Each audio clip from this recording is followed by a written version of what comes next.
দেখুন, শওকত মোল্লার থেকে কোনো ভদ্রলোকের সন্তান বা বাচ্চারা তারা অন্য কোনো রকম মন্তব্য আপনারা আশা করেন কি?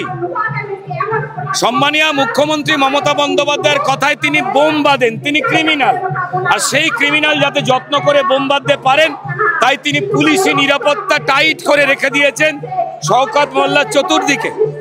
তো এই হেন মমতা বন্দ্যোপাধ্যায় ঘোষিত ক্রিমিনাল যে সংবাদ মাধ্যম নিরপেক্ষতার সঙ্গে মানুষের যে অধিকার লুট হচ্ছে, মহিলা অধিকার বঞ্চিত, মহিলারা নিরাপত্তাহীনতায় ভুগছে, মুখ্যমন্ত্রী রাত্রিবেলা বাড়ি থেকে মহিলারা বেরোবেন না, ইসলামিক কান্ট্রিগুলোতে বোরখার নিচে ঢুকিয়ে যে কথাগুলো বলা হয়, কার্যত পিতৃপক্ষে দুর্গাপুজো উদ্বোধন করা মমতা বন্দ্যোপাধ্যায়ের গলায় সেই সুরই শোনা যাচ্ছে। তারপর যখন হাওয়া বিগড়ে গেছে দেখেছে, তখন তিনি আবার মিথ্যাচার করছেন যে লোকে আমার বক্তব্য বিকৃত করছে। পশ্চিমবঙ্গের সব লোকের কান তো খারাপ নয়। তো যাই হোক না কেন, একদিকে নারী সম্মান লুণ্ঠিত হচ্ছে, আর অন্য জায়গায় আদিবাসী সমাজ তারা বারবার আক্রান্ত হচ্ছে। যারা এই মাটির সন্তান, যারা আদি বাসিন্দা, এই জমি, এই জল, এই জঙ্গলের আদিবাসী এবং জনজাতি সমাজ, তাদের জল জঙ্গল লুট করে অবৈধ রোহিঙ্গা আর বাংলাদেশিদের ভোটার কার্ড, আধার কার্ড গুঁজে দিয়ে এই জল জঙ্গল কেটে তাদের বসিয়ে দেওয়া হচ্ছে, আক্রান্ত করা হচ্ছে আদিবাসী সমাজকে। আপনারা জানেন যে আদিবাসী সমাজে যে নারীরা, তারা অবধি মানিজ্য হারিয়েছেন এই তৃণমূলী শাসনে। আপনারা জানেন যে খগেন মুর্মু, যিনি প্রান্তিক মানুষ, জনজাতি আদিবাসী মানুষ, যিনি উত্তরবঙ্গে পীড়িত মানুষদের দেখতে গিয়েছিলেন ত্রাণের ব্যবস্থা কি করে করা হয়, তাকে মেরে খুন করে থেতলে ফাটিয়ে দেবার চেষ্টা করেছিল তৃণমূলের দুষ্কৃতীরা পুলিশি নিরাপত্তায়। অর্থাৎ পুলিশি নিরাপত্তায় ক্রিমিনালেরা রয়েছে, তাদের কাজ। ত্রাণ মানেই তৃণমূলের লুঠের সম্পদ। তাই বিজেপি যে ত্রাণ এই সব হারা মানুষের কাছে পৌঁছচ্ছে, তৃণমূলের বক্তব্য ত্রাণের মালিকানা আমাদের, কারণ ত্রাণ চোর আমরাই। তোমরা নিপীড়িত মানুষকে ত্রাণ কেন দেবে? আর আমাদের মুখ্যমন্ত্রী আসছে, চোরেদের মুখ্যমন্ত্রী আসছেন, কারণ তিনি তো পশ্চিমবঙ্গের সবার মুখ্যমন্ত্রী হতে চান না, চোর ক্রিমিনালদের মুখ্যমন্ত্রী হতে চান তিনি, বিভিন্ন বক্তব্যে স্পষ্ট।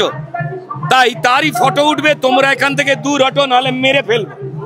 মেরে ফেলার চেষ্টা করা হয়েছিল, আপনারা দেখেছেন। তারপর সেটা নিয়ে মুখ্যমন্ত্রীর ক্রমাগত মিথ্যাচার, বলেছিলেন কিছু হয়নি, কানের ধারে ছড়ে গেছে, ডায়াবেটিস, সুগার, এ সমস্ত ঘৃণ্য মিথ্যে কথা।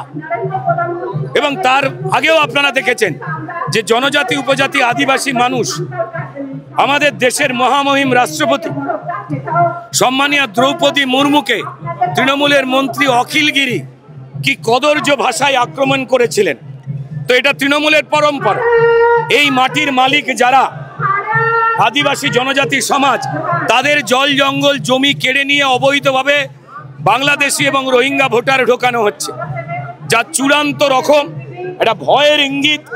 নারী নিরাপত্তা শূন্য, কার্যত নারীদের ঘরের মধ্যে ঢুকিয়ে দেওয়ার পরিকল্পনা করছেন। সেই সুরে রা কাটছেন তৃণমূলের লোকজন। খেয়াল আছে যে আরজি করের ঘটনা শুধু নয়, কসবার ঘটনাতেও এরা বলেছিল মেয়েদের রাত্রিবেলা বাড়ির বাইরে বেরোবার কি আছে। মদন মিত্র কসবার সময় বলেছিলেন, মুখ্যমন্ত্রী ঠিক আরজি করের ঘটনাতে ওই একই নিয়ম সরকারিভাবে চালু করতে চেয়েছিল। দুর্গাপুরের ঘটনায় সেই সঞ্জয় রায়ের মতো একজনকেই দোষী সাজাবার চেষ্টা করছে।